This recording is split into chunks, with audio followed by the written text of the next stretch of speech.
This is Chicago's very own WGN Evening News at 5. Illinois' governor raising the alarm about Chicago's continuing migrant crisis. And he is asking for federal funding and more. WGN's Jenna Barnes is joining us live with more details now. Jenna? Yeah, more funding, more people, even potential space, as he says he has concerns about the city's planned migrant tent camps. Governor J.B. Pritzker says the state of Illinois has spent $328 million to help manage Chicago's migrant crisis, and he's calling on the federal government to pitch in. It's not just about money, though, frankly, we do need reimbursement for the dollars that have already been put forward because we've done an awful lot already without help, a lot of help from the federal government. And space. Pritzker says he has concerns about the $29 million base camp planned to house the migrants currently living in police stations.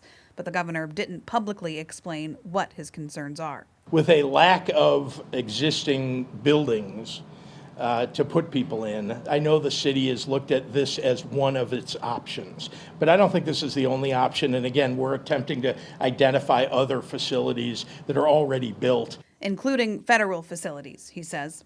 Even if it's something that's a bit inconvenient for the federal government, they need to step up to the plate, and I've said that repeatedly to the Department of Homeland Security.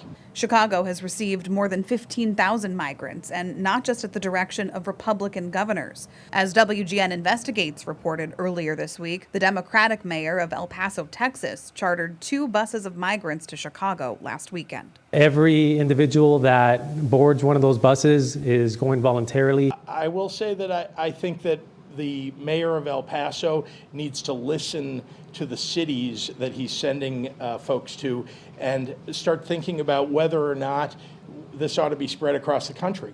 Those bus tickets paid for by the federal government. Pritzker calling on the feds to help on the receiving end, too. The Department of Homeland Security and the White House have both heard from me on this subject. And Pritzker says the federal government told him they will help, but he did not expound on how or how much. Guys. All right, Jenna, thanks.